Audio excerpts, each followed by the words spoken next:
Thank you. Please be seated. Please be seated.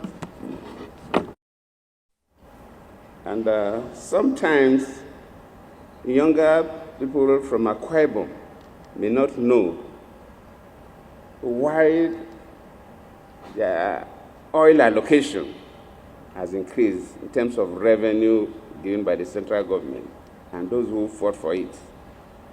Because I was in Padek as an assistant director then, days of Padek. Akwa Ibom was entitled to only 1%. Though, to some extent, Household compensated them because they knew the real thing by giving the Commissioner for Finance was from Akwa Ibom. The Director of Administration, my good friend Attah, was also from Akwa Ibom. But in terms of the allocation, in terms of money, Akwa Ibom, only 1%.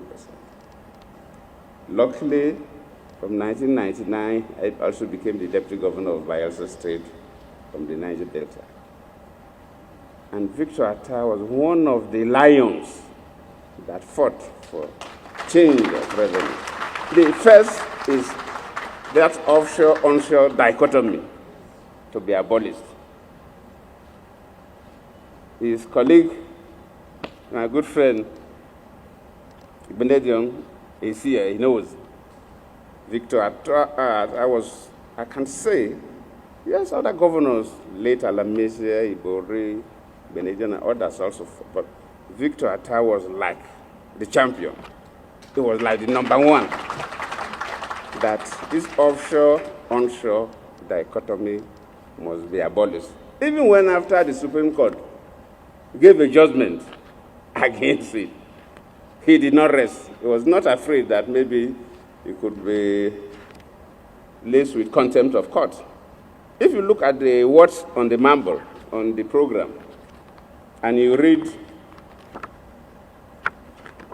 18 and 19, it gives an idea of what I'm saying. 18 say, that was the quoting Victor Attah, this judgment, that is onshore-offshore dichotomy, will remain to the eternal shame of the Supreme Court of Nigeria unless it assumes the courage in future to reverse itself.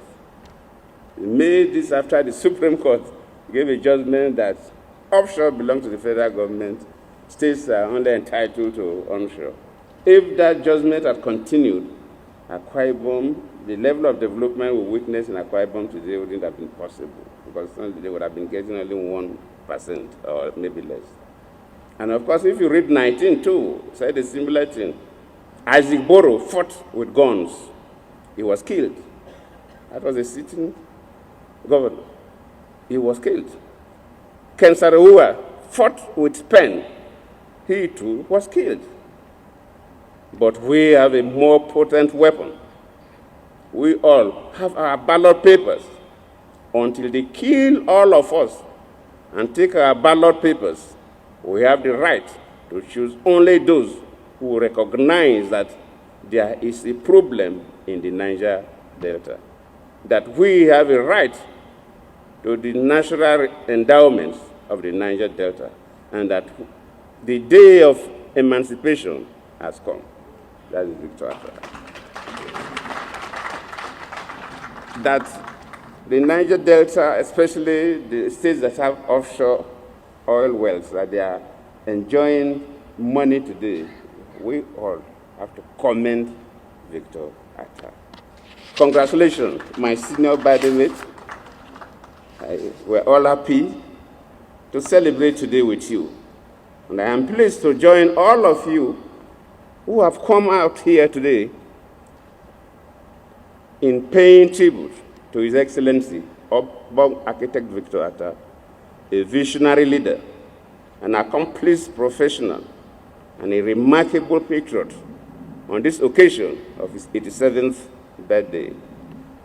At 87, Obong stands as a testament to what it means to live a life of purpose. His contributions to the evolution of modern Akwa Ibom State remains indelible. As governor, he dreamt boldly, planned meticulously, and executed decisively. The foundation is laid in infrastructure, education, urban development, economic strategy, and institutional reforms continue to bear fruit decades after he has left. Attah demonstrated that leadership is not about occupying an office, but about transforming the lives and aspirations of one's people. Beyond politics, Attah is a man of character. His integrity and sense of duty have inspired many, including myself, and his mentorship has shaped leaders across generations.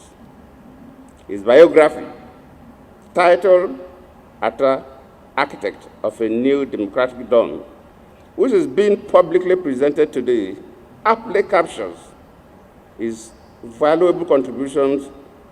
Is therefore not just the story of an individual, but a chronicle of courage, service, sacrifice, and visionary leadership.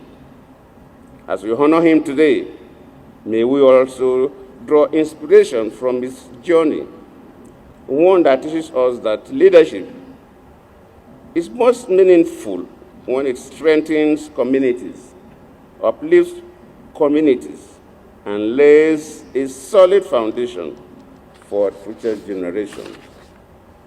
Your Excellency, Attah, on behalf of my family and my friends, I join millions of admirers around the world in celebrating you. I pray that the Almighty continues to bless you with health, peace, wisdom, and many more years of grace and fulfillment. Happy 87th birthday. And congratulations on this well-deserved immortalization of your life and legacy in the book to be presented today. I thank you, and God bless us all.